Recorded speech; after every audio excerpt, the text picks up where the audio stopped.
And we are just 12 days away from our state's vaccine mandate deadline. That means thousands of workers across the state could potentially lose their jobs if they aren't fully vaccinated against COVID by October 18th.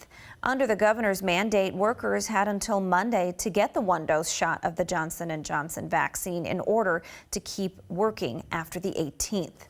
As of last month, 68% of state employees were vaccinated. That's a big jump from 49% just 2 weeks earlier. But now we're learning hundreds of Seattle police officers are at risk of getting kicked off the force due to a lack of vaccinations. Jake, you're tracking this new data from the SPD. Yeah, this is kind of disturbing if you think about it here, Farah. With less than 2 weeks to go before that deadline, SPD is revealing the vaccination status of a lot of its officers. And let me show you what they're talking about in terms of vaccination status.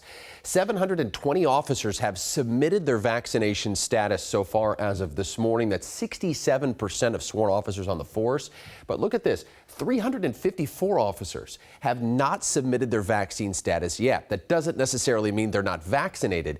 They just have not submitted their vaccination status. And that's a 33% section of the force of sworn officers. That is quite a bit. And when you talk about numbers, 250, remember this, 250 Seattle police officers have been lost in the city over the past 2 years. So fewer vaccines may mean fewer employees on top of this already big number. And this was also disturbing. The SPD is releasing its response times because of the short staffing right now. And take a look at this. I'll break it down. If you live on the east side of Seattle and you have an urgent call like a priority one, a shooting, for example, you might wait 8 minutes before a police officer can get to your shooting. If a victim is on the ground suffering, 8 minutes later, if you consider non-priority calls, a burglary of some kind, you might be waiting in some cases an hour if you're on the north side of Seattle for police to come. It is a definite changing of times these days with SPD. Farah.